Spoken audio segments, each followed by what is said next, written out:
Good afternoon, Tableau. Woo, everybody having a great time at the conference. My name is Brian Coggin. I am a member of Tableau's major account care team. We advise and support some of the largest deployments worldwide. But when it comes to worldwide recognition, our next Zen team has shown their ability to be worldwide data superstars. They're not Batman and Robin, but Adam Crane and Pooja Gandhi have combined their skills and innovative designs as the data duo. Their work has been featured by the United Nations, UNICEF, and several global news organizations, including The Independent. Pooja joined Pluralsight as a lead analytics engineer this year. She is recognized as a two-time Tableau Zen Master. How about that? Woo! She's an accomplished analytics viz practitioner. She has spoken about her passion for data and recently supported Tableau in Tokyo and Singapore, bringing awareness of Tableau's Zen program to the Asia-Pacific region. Adam is the head of data visualization engineering for Pluralsight and is also a Tableau Zen Master. How about that? Adam specializes in using data visualizations, analytics, and data storytelling to provide actionable information to stakeholders and teams. He's an expert in Tableau and Alteryx and a frequent data visualization evangelizer. The data duo has been collaborating for the last 2 years online in the Dear Duo and the Duo Dare, and they have over 350 stunning visualizations that can be found on their blog site. So when they're not saving the world one visualization at a time, they live lives as mild-mannered data geeks. And that's why we're here today. They're going to share what it's like, a day in the life as a data analyst. So please join me in welcoming our data superheroes, the data duo, Adam Crane and Pooja Gandhi. Have fun, guys. All right. Have fun. All right. Thank you so much for the lovely introduction, Brian. And thanks to the room full of you who agree and believe in the fact that a day in the life of a data analyst isn't easy. You wake up in the morning, follow your morning routine, get into the office, and deal with those pesky stakeholders. Any stakeholders here? Sorry. With that, let's get started.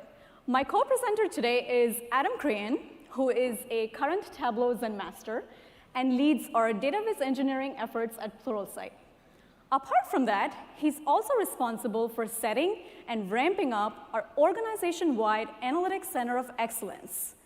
For all you social media fanatics out there, and I know there are some here, he's always wondered, why do I have 2,000 more followers than he does? So just FYI, he goes by Acrean on Twitter. A couple of things you didn't know about Adam. Number one, he's not just good at making an impact with data. He recently made an impact with a tree because he crashed into one during mountain biking, and I had to take him to urgent care. Number two, he rarely procrastinates, except for when it came to finishing his part of this talk, which was only done 2 days ago. Who was shocked? Me. And this is Pooja Gandhi, a two-time Tableau Zen Master, the lead analytics engineer for Pluralsight in our revenue organization. She's one of the most followed Tableau public authors in the world. And she goes by Drexel Pooja on the Twitter. It's still the Twitter.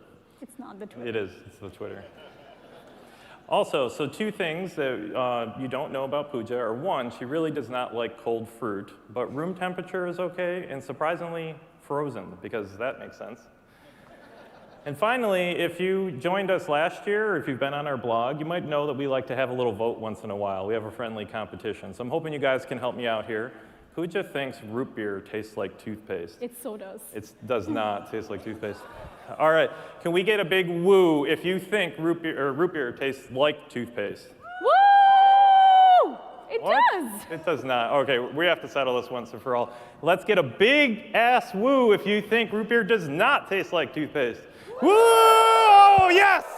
I win again. Yes. I don't think I have a proper track record of winning any votes publicly. All right, so what we're doing here today is when we are data analysts, we often play the role of translator. We play the translator between IT and the business, and sometimes the business doesn't even know their own business. We often know it better. So what we want you to take away from today is to come up with, or to deal with strategies that will help you deal with your stakeholders, help you translate those business requirements, not lose your voice, and be able to present them with a solution. Today we're going to walk through 4 different business cases. We're going to interchangeably play the role of stakeholder and analyst, and we're going to go ahead and translate those business requirements. So with that, let's get started and create a dashboard. Well, not quite, because we're not here just to create a dashboard. We're here to teach you ways that you can take your dashboards from just a dashboard to keeping in mind with creating an overall user experience when you design your dashboards. I love to be the boss. So for the first business case, I'm going to be playing the role of a stakeholder, and I have an intelligent analyst on the team who's going to be playing the role of an analyst.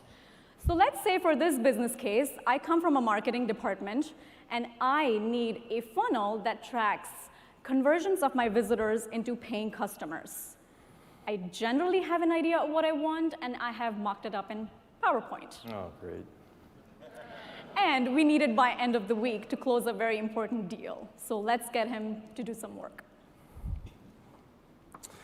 OK, PowerPoint, PowerPoint, PowerPoint. Lovely. OK, so let's take a look at what Pooja's team has put together in PowerPoint. We have a funnel. I know that because it's labeled funnel, and it also has a picture of a funnel on it as well. So we've double encoded that title.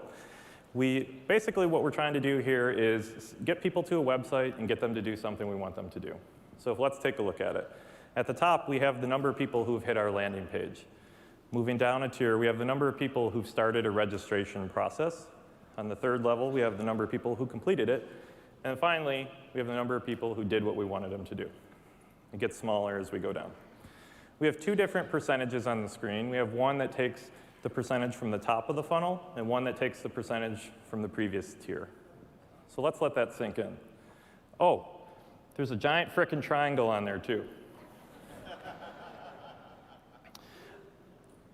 I don't know. OK, so the triangle is not encoded to the actual number that it's displaying. That immediately bothers me. Some good things about it. The colors are good. It's minimal color. Her team did a good job there. So I want you to think in your head. Would you educate your stakeholder on best practices at this point? Would you recommend using against this chart type?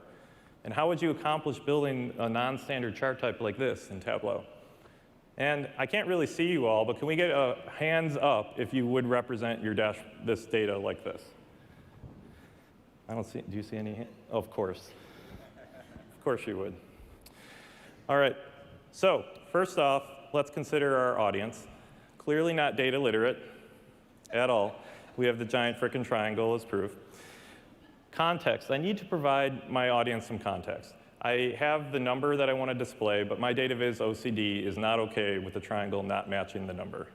We're going to actually fix that solution. I clearly need to keep it simple. And it doesn't sound like her use case needs a lot of interactivity. So we're going to dial that down a bit. So like you, the first place I go to when I'm trying to figure out anything is Google. I Googled, what is a funnel chart? And like you, I probably threw up in my mouth a little bit. Rainbow cones aplenty. Yeah, that's not going to be on any dashboard I ever design in Tableau. Let's go and see how I would solve this in Tableau. Going into action. So the first thing I did is I structured those 4 tiers of that funnel into dimensions. And I'm going to bring those over onto the screen on my row shelf. There's my numbers. Now, I'm going to bring measure values onto columns. And this is my chart that I had in mind. I originally thought, OK, I'm at least going to create something that represents the numbers. And what you're looking at here is a bikini chart, because, you know, Looks like a bikini. What I did is I took the number, and it's actually a diverging scale. So right now you're seeing measure values filtered. I'm displaying 2. I have the number, and I have a minus value of the number. So it makes the bar go away from 0 on each side. But I didn't really like this. So like most things in Tableau, I start playing around with it and figure it out. And I changed it to a line, and I got a really cool squiggle. And then I did something interesting. I put measure values on the card, and I was like, I just created a funnel in like 1 click. Interesting. So the next thing I did was take a copy of that pill, and I put that on a dual axis. And I went back to that first measure values, or the first measure values card, and I put measure names on path. Now I actually have the tiers of my funnel. And this is a really simple thing. I just kind of stumbled across this by accident. And like most things in Tableau, if you put something, you get a lot of happy accidents, right? So I put tier on color. And what I found is I started to get this really cool gradient on the line chart. I have no purple selected. I have 4 discrete colors selected, and Tableau decided the midpoint was purple. And so, happy accident looks cool. The next thing I wanted to do was to put these together and then label one side like a diagram. So let's go ahead and do that. These are line charts. So I'm going to put the positive value of the number on label. And you'll see I now start getting labels on both sides of the lines. I'm going to go to that label mark. I'm going to change it to line ends and only to label the start of the line. I'm going to go in and edit that label. I'm going to make it bigger. I'm going to add a bunch of dashes on the end of it because I'm labeling it like a diagram. And you can see I started to push my labels away from the edge of the line. Now I'm going to put this on a dual axis. Always synchronize those bad boys. There you go. But what I didn't like is that label at the top of the screen is crunched. I really wanted to push my funnel to the right so that I have room for my labels. This is something that a lot of us, as you use Tableau more and more, will accomplish with using a reference line. So I created a calculation. I'm going to zoom in here. It's just using the smallest number in my chart, so the most thing furthest to the left, and multiplying it by 100%. I'm going to zoom out. I'm going to put that reference line on my marks card. I'm going to just add a reference line. I'm going to use that ref line calc because I'm really creative with my names. I'm going to use minimum, and I'm going to turn off labels like computation. I'm going to have no lines showing, etc. So now I have a hidden reference line over here, and it's pushed my entire funnel to the right, giving me a nice, clearly labeled funnel with lines going to each rung. Not too hard. It's pretty simple. Let's take a look at the final formatted chart. So we work at Pluralsight, and we're the data duo, so we kind of do things with black screens. All right. So here's the cool formatted funnel. So it's a non-standard Tableau chart, clearly labeled, big-ass numbers. I've got this whole part on the left is one chart. I used another dual axis to create space to have my labels. I can use a parameter that I just select, and that will change the percentages that are displayed. Right now, I'm showing the percentages as of the top of the bar, and with another click, I'm now showing the percentages from the previous tier. I'm not overloading my user with 2 percentages that they have to decode in their head. Everything is clearly labeled, and when I hover over it, I get a really nice minimal interaction that allows me to see all of the data. And then the last thing Pooja had asked for was to see her performance to a target. Anytime somebody tells you they have a target, parameter, just parameterize that thing right away. Each one of these goals has a different number. You can't display that over against each other unless you normalize the data. And I did that by changing everything to a percentage. So I have what now? I just remembered, Adam, just apart from the goal, can you also show me my pace as to where I should be to reach that goal? Oh, right. Yeah, last minute requirements from our stakeholder. All right. That's awesome. Hey, do I get more time to implement that change? No, we actually need it as soon as possible. Of course, right. That never happens. Okay, let's go into this chart and take a look at what we did. So each one of these bars is actually using the min of number 1. That's what draws the gray bar in the background.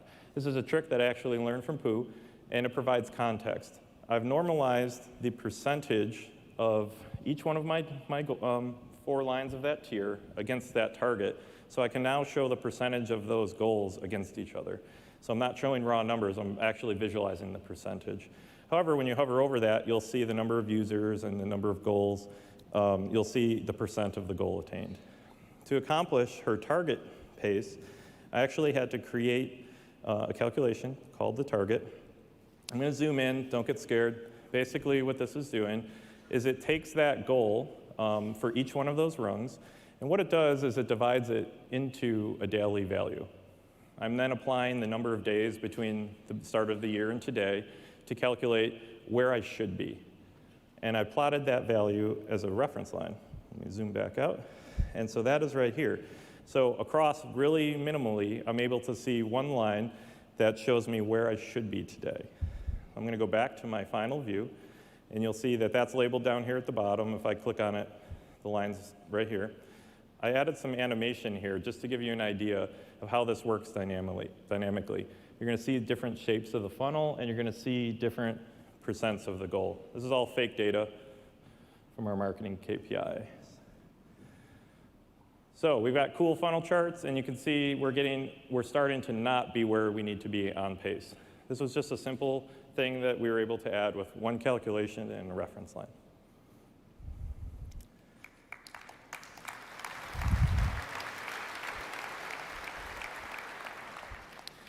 So what do we learn from this? So what we have here is that I did, in the end up using a non-standard chart type. I didn't want to. I threw up in my mouth. I still did it. But what I found is that it really wasn't that hard. It was a couple of clicks, and it's a balance. So I had to balance what I thought was best practice with who my audience is and how I can help her understand her data. The shape of the funnel aids her marketing background in understanding the data. The size satisfies my data viz OCD. It actually means something. It's to the width of the actual number.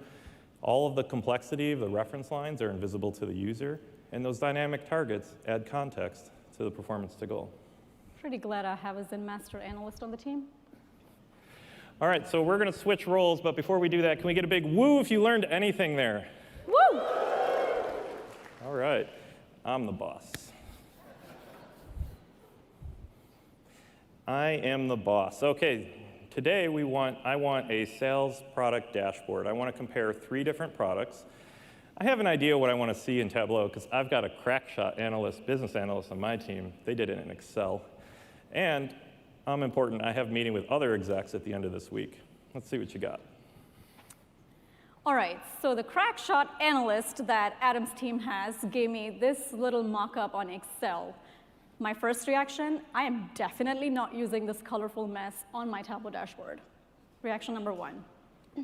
Reaction number 2, I'm not using so many stacked bar charts, illogical layout of the placement of the elements, and a pie chart for sure. I'm not going to use that. If you were given this as a mock-up of something that you need in Tableau, how would you accomplish this task? You obviously don't have to answer this right now, but it's something to think about. When you are given a mock-up and asked to replicate something in Tableau, first reaction should be, should I even do that? Should I even replicate it? Or is there a better way to actually do the same exact chart in a different way? What are some of the factors that you would consider when people give you a mock-up and ask you to do something? Is there any chart type on that mock-up that you're given that you would recommend using against? I know for me, it's going to be the pie chart on that mock-up, especially with so many multiple slices, colors, and flavors, is better suited on a dish, not on a dash. So I'm definitely not going to be using that on a dashboard. But it's so good. So what are some of the factors that I had to consider while creating this dashboard I'm about to show is audience relevance. So important. I know I have an executive looking at this dashboard, so I wanted to make sure that the dashboard is simple enough, for my executive to understand it. I didn't want to make anything complex on the dashboard. Context is very necessary, especially when you're showing financial information, because supporting that information to what I'm presenting is really important for someone like an executive level especially. Simple charts, again, nothing complex. I'm going to be using bar charts, line charts, simple things that Adam can understand. Minimal use of color. Obviously, I'm not going to be using color where it's not required. We see a lot of dashboards out there use color abruptly and ad hoc at anywhere they think might make sense, but using color where it's needed is what's something that we should consider. And interactivity. Many sales dashboards that I've seen have labels on every single point on a line chart. Is that really required? Not quite. We're going to talk about that. All right, so here's my take on the dashboard. Well, not quite, but this goes to show that if you don't give any thought to how your charts are laid out on Tableau and just use the default layout, this is exactly how it's going to look. Dark colors, lines and borders where it's not necessary, white space below the legend, although white space is good to use, but not in places where it's not really required. Hey, Pooja.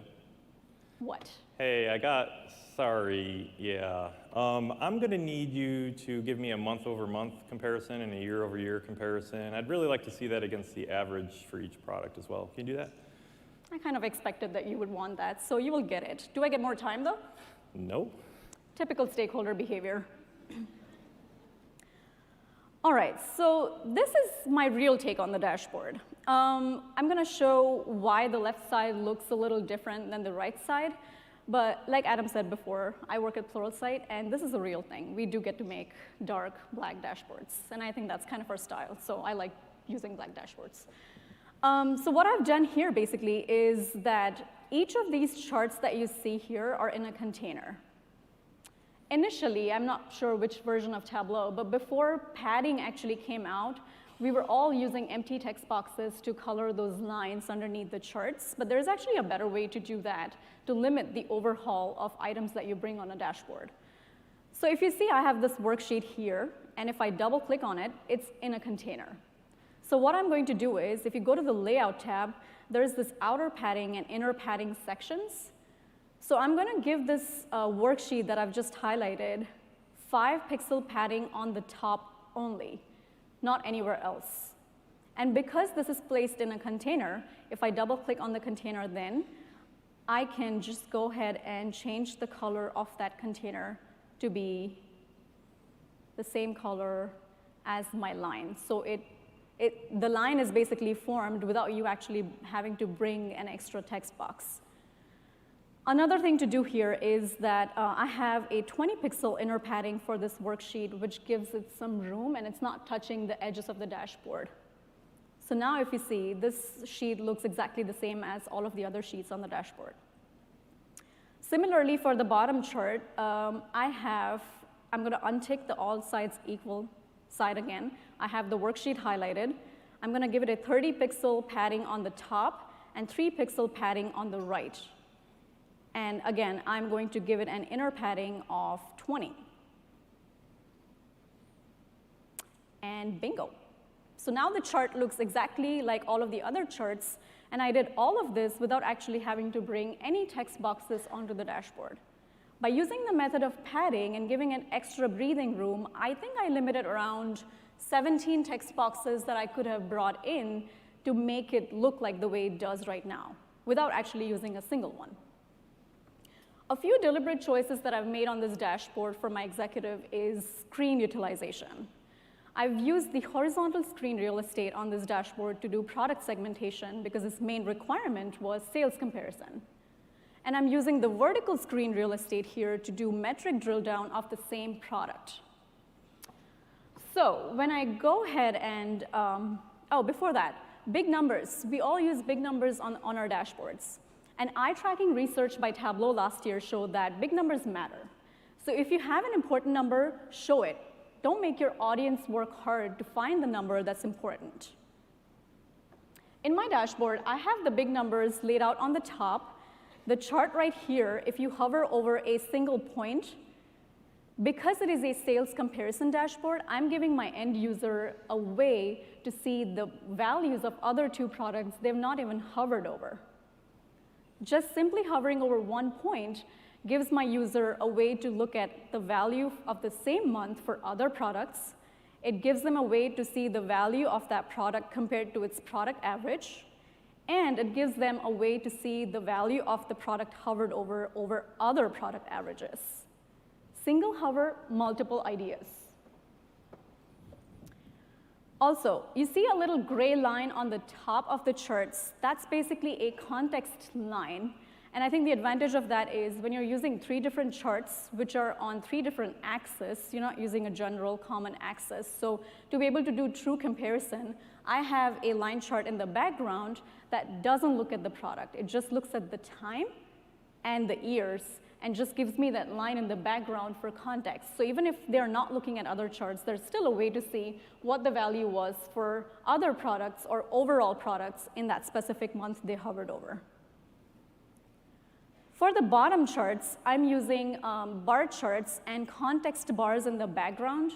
So that way, every year there is a value, which is the gray bar. And then if I change the month filter, they get to see the value of that specific month. So again, I'm doing month-over-month comparison of the same product, month-over-month comparison of other products, and year-over-year comparisons of the same product along with other products, which I think fully justifies the fact that he needed to see a sales comparison dashboard. Now let's go ahead and take a look at some of the calculations that I've done on this. I'm not going to go too much in detail, but the background bars here is just a calculation that is a fixed year of order date and category. It's any level of detail calc fans here? I love level of detail calculations. I don't even know what we did before them.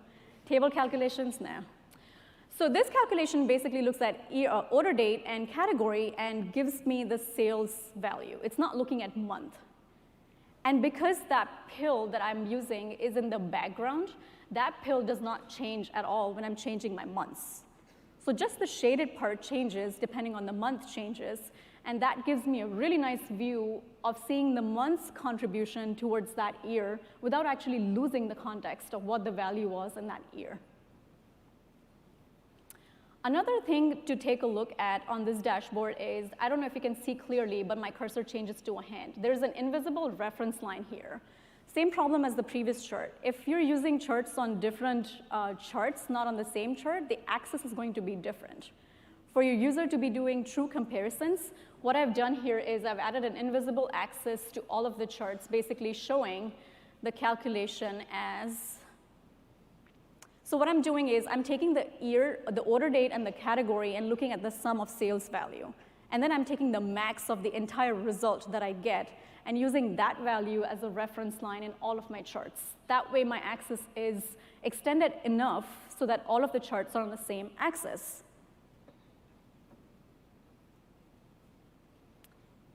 And then if I go back to my justifying the requirements page, to be using a logical layout, especially if you have an end user who understands simple charts, does not want anything complex, make sure it is actually simple enough. Simple charts don't always mean they're ugly, and beautiful charts don't always mean they're functional. Being able to balance the two is the key here. So in my charts, I've used a overall to context to granular level of detail. That way it has a fuller meaning to the dashboard and my end user has a better understanding of the data. Simplicity always goes a long way. I'm a big fan. For all of you who know me, know I don't do anything complex on my Tableau dashboards. Everything is simple. But it's simple enough for your users to understand. In my charts, like I showed in my demonstration, one hover led to 6 different data points and 6 different pieces of information that my user could get.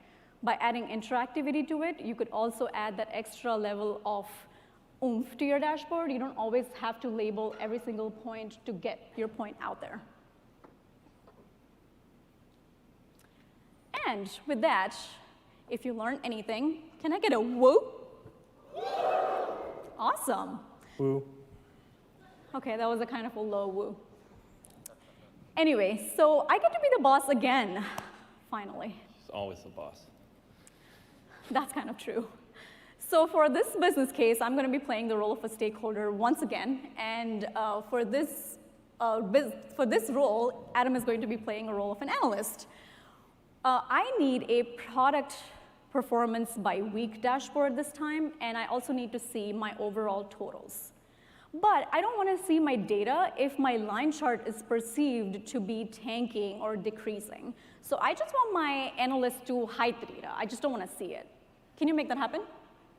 Yeah, so we're going to have to talk about this again. You want to hide you want to see all the data over time, and you want to hide the data.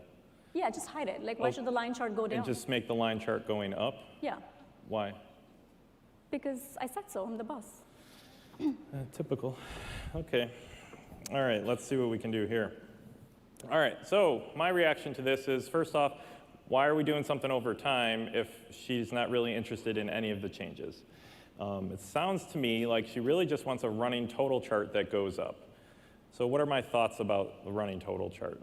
And is hiding a good idea if I'm going to be displaying a main total and right next to a giant big-ass number? Is hiding the rest of the data that might add up to that number a good idea? So again, I can't see you guys, but raise your hand if you think that's a good idea. All right, good. My sarcasm is working. OK. So again, I have to consider my factors before I start. Clearly, I thought Pooja was a Zen master, but she's clearly data illiterate. We have the opportunity cost. So think about this. As we're hiding our data, we lose the opportunity to affect the outcome. If we don't hide that data, we can see where we are currently. It's real-time data, so as new data comes in, we have the ability to affect where we are by something like marketing or some kind of nurture campaign. So think about that before you create a parameter to just hide the most recent data point. I want to think again about my user experience. I clearly need to make it really simple for her to understand. I don't want to hide data. I want to push in data that's less important into the background. And I need to provide her some context so she knows what she's looking at, clearly. OK, demo time. We're going to build a time series chart. And I'm going to show you how to build this using the Tableau defaults. And then I'm going to show you my way. Well, not really my way. First off, I'm going to take date. And I'm going to put this on the column shelf using week. And I'm going to add my widgets on here. And I'm going to change the path of this line chart to be a step chart. OK, so now I have my data over time, all of the data. I'm not filtering things out. But what she might be perceiving as tanking is really incomplete data. I'm comparing partial weeks to full weeks. So at each end of my line, I have less than 7 days. And that's why it is lower than the other parts of the line, hopefully. So what we need to do is come up with a way to help teach her that, how we can display that data. So what I did is I created a calculation here called partial weeks. I'm going to zoom in. Don't get scared. What we're doing here is we're looking at each one of those data points and basically counting how many days are in each week. If we have less than 7, I'm returning the date. If I have 7, it's a complete week, and I left it null. That allowed me to create another calc called color, because I already told you I'm really creative with the names. What this is doing is it's just saying, is null that partial week calc that I just showed. It's going to return a true and false. I'm going to have 2 colors on this chart. So let's go ahead and put color on color. See how creative I am with that? I now have 2 lines. What I want to do is I want to disconnect the line of the partial weeks. I don't want that connected to the gray line. So putting that discrete value on there did that. But now I have this problem where the 2 points at either end are connected. So I'm going to fix that. All I need to do is double-click in the marks card and type index. I now have a table calc. And I'm going to go to my date value and say show missing values. I now broke the line, and I have a point at either end for the partial week. But what I don't like is that Tableau's default for the step line only draws a single point at the end. So if I hover over here, I have 1 point, and that's kind of hard to see. I would prefer a horizontal line, just like all of the other marks. So what Tableau does is it draws the beginning point and the end point, and then the connector elbow is what it is rendering. I want to see more points on this chart. Let's clear this, and let's do this a different way. So just like every other data viz analyst who didn't Google this or did Google this, I stole this from Tableau Tim. This was his calc. He created step lines before Tableau did. So what I did is I'm going to bring date onto my column shelf, but this time I'm going to bring it on as a day value instead of week. I created another really creative named calculation called step, because we're building a step line. And what this calculation is doing is it's for every point on my chart, which is now a day, I'm calculating the week total of widgets. So now, when I put widgets on my row shelf, hopefully, double click, and turn this into a step chart, I now have my chart. I now have more points visible on the chart. So as I hover over each point, you're going to see that I have individual, I screwed something up. Oh, I put widgets on. There we go. Let's back up. You guys always get it right the first time, right? Okay. Step line, not widgets. Okay, here's my chart. I'm going to turn this back into the line chart. And what you're going to see here is I now have more points. I have lots of different points on all of the horizontal planes. I'm going to use the same technique that I just showed and bring color onto color. Again, I've got those two connected lines, those points. I want to break that. I'm going to type index, direct type that into here, and change this to say show missing values. That's going to break that line, and I now have multiple points at the end of each line. Woo! All right. All right. Okay, so what that tells me is I now have multiple points. I can see how many days in. When I have 1 day in a partial week, I'm going to have 1 point. When I have 2 days in a partial week, I'm going to have 2 points. And so it allows me to see more clearly where my data is. So finally, what we did is I created another calculation called label, because it's creative. And I'm going to put label on label. And now I can try to label these partial weeks. However, I need more room to breathe in Tableau. So I'm going to use another trick that we've already shown a few times. And I've created the min date in my view and the max date in my view. I'm going to drag both of those onto my marks card using the continuous value. So I have my max date, and here's my min date. And now what I'm going to do is use our hidden reference line trick. I'm going to add a trick here to use the minimum of the min date. Here's my line. I'm going to say don't label that at all, don't show a line, don't recalculate, just don't do anything. And you'll see here I have my hidden reference line, and my label has moved up in line with my partial week calc. I'm going to duplicate that real quick. I'm going to have I'm kind of particular, so I'm going to have the max of the max date. I'm not going to label it, no line, don't recalc. And you'll see that label now moved up here.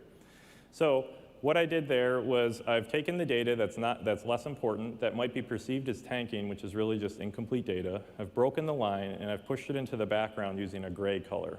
The important data is coming to the front, what I want to show as color. All right, so let's look at my final take. This is the final dashboard. It's black, it's cool, I know, thanks. So when we're looking up here, you can see that the partial weeks, again, are pushed into the background. All of the data is displayed, which is something she wanted to see. I've removed her data illiteracy problem of showing something perceiving as tanking by breaking the line. I've showed the overall total. I did things she didn't even ask for. On the left is the context. Here's your overall total, here's your current total, and here's how you're doing compared to the previous week. So she can now use that. She has an action item. If it's lower than expected, she can affect that by some kind of marketing technique, some kind of nurture campaign. Now, if I were to go over here and change my ending date to have a Saturday, you'll see that the line automatically connects, the gray part disappears, and there's no label. Similarly, if I go to the starting part and I change it to a Sunday, everything connects, and all of this complexity behind the scenes is invisible to her. It only appears gray and only throws a label when there is partial data in the view. And everything is dynamic. As you've seen, the current widgets have changed, and the difference has changed as well. So if I were to really slide this guy to the left, you'll start to see those numbers are all dynamic, all using LODs behind the scenes to do that. So let's go back. Let's take a look again here. So what I did here was I made that complexity invisible to her. I took that on myself as the analyst to make it simple for her. All there is one filter. She can slide a date. That's it. There's very little room for her to mess that up. This provides a better user experience. Maybe it was hard to calculate. I have several calculations in there, but all of this makes it simple for her, which is the whole point of what we do. The visualized data matches the total. Anytime you put data and you hide it and next to a big number, somebody is going to add that up and tell you it doesn't match. So don't hide the data, provide more context.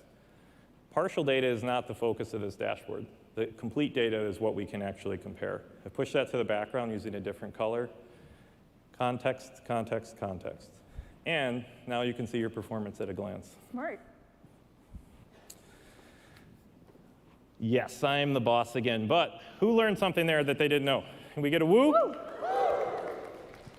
All right, that was low. I'm the boss, baby.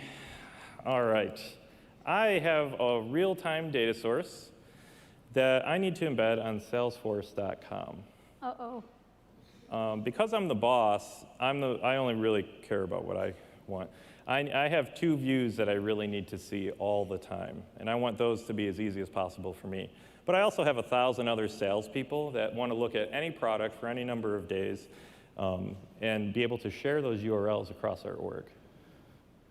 So let's see. Oh my God, that's too much variation. 1,000 users? Yeah, we're big. Okay. Big data. Okay, that's a little scary requirement. So my first reaction to this requirement was, why not use custom views on Tableau Server? Users can filter anything they want, save it on Tableau Server as a custom view, make it public, and people can see it. Right? Anybody else think that's a good idea? That was my reaction also. But then I realized that I can't really put it on Tableau Server because it needs to be embedded. So when you embed something, a dashboard on Salesforce.com, the URL that you get would be for Salesforce, not really for Tableau, unless you create 1,000 custom views if you would like, and create an overhaul of items in your Tableau server that I'm pretty sure somebody's not going to be happy about. We have Aubrey here from our team, who'll probably come hunting for me if I did that. So my only factor to consider for this specific requirement was to make it super easy for my end user. Because as you can see, the requirement itself is complex enough. I didn't want the solution to be complex either. All right.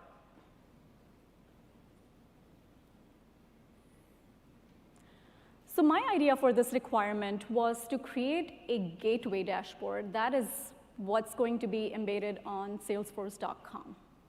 So not really embedding the dashboard that I want my users to see as soon as they navigate to Salesforce, but to be actually able to see this gateway or a shell, sort of a dashboard that uses parameters that users can input, which is fed into a URL, which if they then click on, they can navigate to Tableau Server and not even know that they're in Tableau Server, which is always a plus if you have people using Salesforce and are like, oh, I don't want to leave Salesforce.com, though. I don't want to be using any other tools.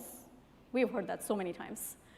So what this dashboard basically does is, if you see if I'm clicking on anything, nothing on the left pane is getting highlighted, because everything here is text boxes. So the good thing about this is that it's light in performance. It's going to be on Salesforce. We don't want to make it really heavy in terms of performance or tax your database with a lot of queries that you send out there. So for Adam's 2 common scenarios, what I've done here is the text box explains that when he clicks on this button, these are the parameters he's going to see for a specific dashboard. So I have 3 products in here. I'm using the Superstore data: appliances, binders, and art. And it's going to be for the last 60 days, which what I'm doing then is that I have this image here, and I'm utilizing the set URL to be able to set that URL with all of the parameters that I have fed into that URL. So while the URL is static, the dashboard is still dynamic depending on when he clicks on it. So if he clicks on it today, he'll see it for the last 60 days for those products. Similarly, for the second scenario, same situation, same 3 products, but for the last 120 days. I mean, as an executive, the last thing that you want them to do is to click on 8 different filters on your dashboard to reach a specific scenario, and then worry about sharing it with somebody if they're using the filters and not really the URL parameters. So this way helps the user to be able to share the exact same scenario they've created with their other users who might be interested in seeing the same scenario. And then the third one here is the customizable view that he wanted to see. So what I have done here is that instead of hard coding it for a specific product or specific number of days, I've said last n days, meaning the user can actually put in any value in the parameter here and launch the dashboard for those many days. And they can also choose any other product, not just appliances, binders, and art. They could choose any other product. So let's say, for example, I've chosen bookcases in my third one, art in my second parameter, and accessories in my first one. And instead of 365 days, I'm going to make this 200. The only worksheet in this dashboard is this one, the last icon that you see here, because that's using the parameters dynamically as the user's input. So the URL parameters is going to have all of those values built in when the user clicks on it, so those parameters are then fed in. So if I go to this worksheet, right-click on it, and see View Data, you see the exact same things that I just entered in the parameters. 200 days for accessories, art, and bookcases. So that way, when Adam or his team go on and click on that link, they are then brought, well, not really because we don't have internet, but they'll be brought on to that dashboard that's created, which is this one. Pooh, are you using Superstore data? Yes, I am. How did you get 2018 dates in there? Oh, you know, sometimes as an analyst, we have to make things work, so I kind of fudged it. Zen So Masters. this is the main dashboard that the user is then going to see when they click on those buttons, which is published on Tableau server. This dashboard is pretty simple. It's not using anything complex either, but that's not what lives in Salesforce.com. Again, very similar layout to my previous dashboard, just the colors indicating what the values are and the date indicating what days they're seeing it for. Simple sales comparison dashboard. So let's take a look at what I've done here. And I don't know why that internet didn't seem to work before, but looks like it is. So in order to deconstruct the URLs that I've created, basically, there are 3 different scenarios in my dashboard. Number 1 was Adam's common scenario for 3 products and 60 days. The second scenario was he wanted to see it for the same 3 products for 120 days. And then the third scenario was a customizable view, which he, his team, his reps, his managers, anybody could come in, change the parameters, and create that view that they want to see. All of my URLs that are being used in the dashboard are pretty simple. It's just the same URL that you would use for your Tableau server with server name in the middle of the URL. The workbook and the view name is TC18 sales scenarios as I had it before. And then the last part of the URL basically is going to be all of those parameters that I input in my dashboard. I don't know why that wouldn't load. It's just the internet. I think they don't have internet.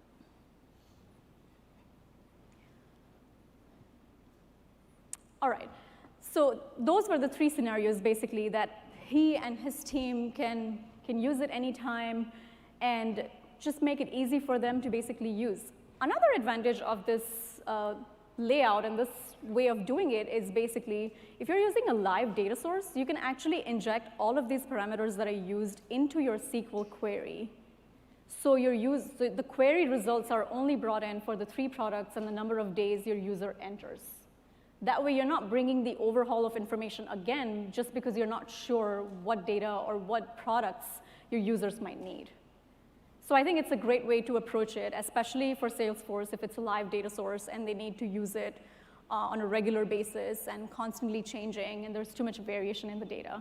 I've done this in the past, and it's worked great. Another way to also use this is by using user filters. I know in my current job, I know Mix is here. Hi, Mix. In my current job, we've used this as a way to lay out our sales hierarchy. So SVP, VP, manager, reps, there were 4 different sections, and each section only activates depending on who logs in. So the buttons only show up if an SVP logs in. for him to see all of the different hierarchies that he can click on. But if a manager logs in, he only sees his section lighted up. That way they don't see information they're not supposed to see. So it's a great way to be a little creative and use different ways to think about how you're going to accomplish the requirement and how you'll make your stakeholder happy, even though they have 1,000 users and too much variation in their filters. We're big. And another advantage is the links can be shared.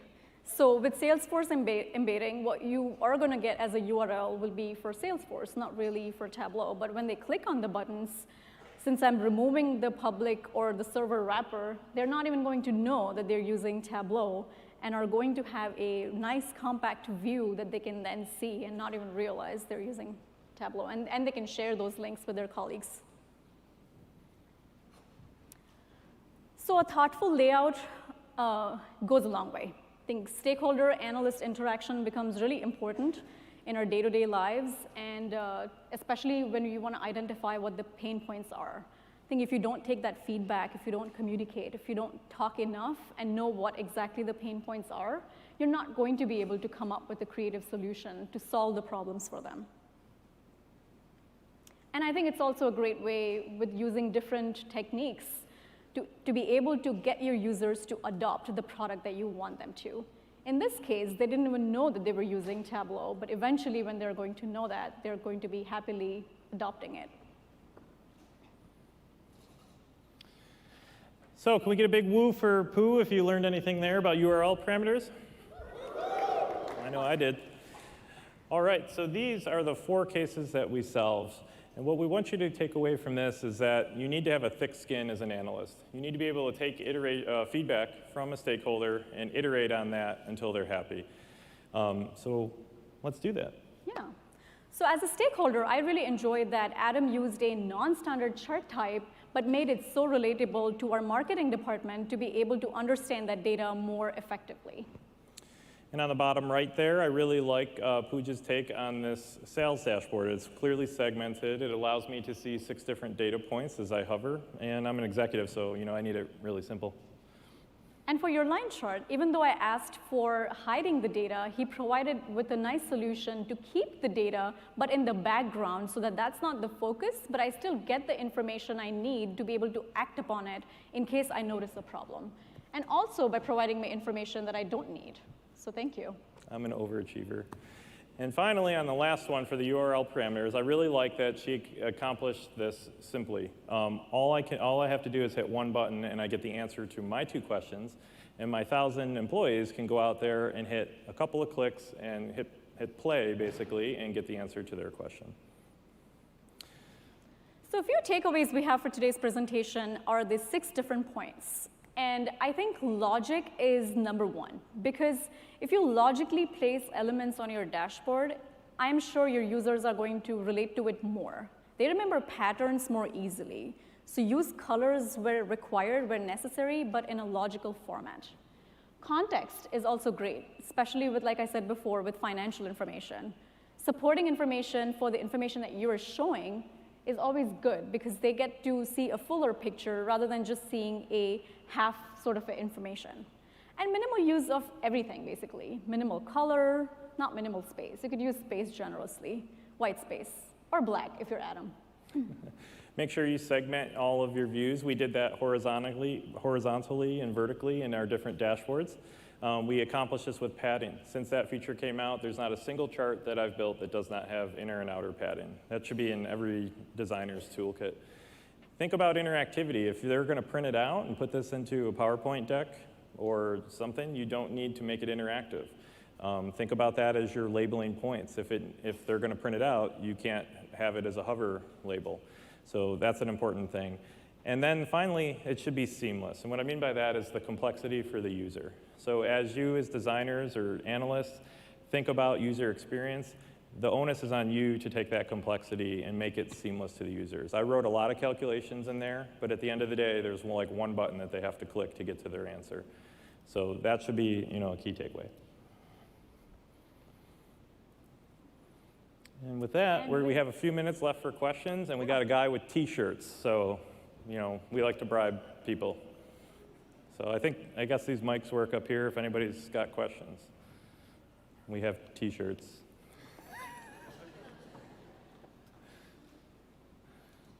No questions? Somebody has a question there. Come on up to the mic if you got one in the back. Hi, Paul. Hey, good to see you again. Great talk. How do you balance your time between everything you do in the Tableau community and your work life? I don't have to do it anymore. I don't do much Tableau public stuff, but no, that's a great question. I think you just sort of find the balance, find the time. I think if you are passionate about something, you end up finding time for it. I think that's how I do it. I don't really look at the time if I really, really want to do something, and I think it boils down to willpower, how much you want to do it. Thanks. Hey, hi there. My name is Vishal, and I work with a pharmaceutical data analytics company, and I deal with a lot of big data on a daily basis. And the problem that I have is I don't have the liberty to use parameters and LODs on a daily basis. I was just hoping if we can share some wisdom on performance tuning that can go hand in hand if I, by chance, use a lot of complex calculations or LODs. Because if they are static calculations, I can send it to my DBA, and they can take care of that in the back end. But if it is a dynamic calculation, it needs to be inside the dashboard. And we always have a live connection. So that is also a feature that we need to provide at the same time. I think the key to that is to get the data that you need, right? So we really teach that in our role in our Center of Excellence. Don't connect to a million rows of data if you don't need it. So really approach that to what do I need to answer this question, and then develop those calcs. If you can do it back in the back end, that's better. But if it's something that needs to be dynamic, bring in less data, aggregate it, and then optimize it for analytics.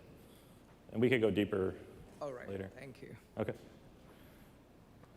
When you were doing your URL definition, you limited it to only 3 categories. Is there a way to build the URLs to where you can have a variable number there, and then it kind of grabs them there? Because you had them specifically defined. Yes, you can actually. It was just for the demo, but you can use dimensions of your choice, as many as you want, make the URL as big as you want.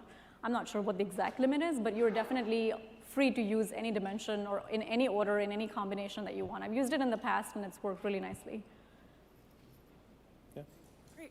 So this is probably a very broad question, but what pieces of advice would you have to offer for an analyst who's just getting into using Tableau for the first time? Come to sessions like these at the conference. No, apart from that, I think Tableau Public is a great platform to use if you're especially new. I don't know, any other? Twitter is a great platform too, just to get inspiration from people. Lots of Twitter people here. Yeah, download from Tableau to Public, take things apart. There's community, things like Makeover Monday that you can participate in. Get inspiration from outside of the Tableau community. You can build a lot more in Tableau than in the Show Me. So, don't be afraid to have a voice either, right? So make sure you can stand behind what you build. Yeah. Hi. So I noticed that your year-over-year comparison was a bar chart showing each year's values. Do you have any other kind of hacks for showing year-over-year comparisons and line charts, or any favorite ways that you do that? That's probably one of my most better ways to do it, because you still see the context of the whole year. So even though you don't have that in the view, so if you're just selecting it for June, if you didn't use the context bars, you would only see it for June. So by using the context, I like providing that information that they see, that how much of July's contribution contributed to the entire bar. And that's one of my favorite ways to do it. I'm sure there are other ways to do it, but that's just something, I don't know if there's another. She does, it's all LODs. Most of those are LOD calculations. The ones that I had were, because it was a percentage, I just needed the number 1. So it was like min 1 was on the pill. So yeah, there's a couple of like hacks like that, but hers are mostly LODs in that dashboard. Cool, thanks. Yeah. Yep. Yeah, hi. So our organization, we're just kind of getting off the ground with Tableau. And I have like a good basic knowledge. I can do the basic charts. I can build some pretty basic dashboards. But we don't have really in-house expertise yet. How do I get that next level of knowledge, the LOD calcs, all that stuff? What kind of training do you recommend, I guess? How do best path to get there fast? So one thing that we have at Pluralsight is we developed a skill assessment for Tableau, so you could go out there and they could get an idea of where they are. Another thing that I think you could do is give them room to grow. So we make room for our team to participate in other events on work time. Makeover Monday, for other tools, we go out and we have like challenges. We take time to present our solutions to each other. So I would say clear the room for your people to grow, even at work. And sorry to say we're out of time. They're going to hook us, but you can come see us on the side. Thank you. Thank you. Thank you.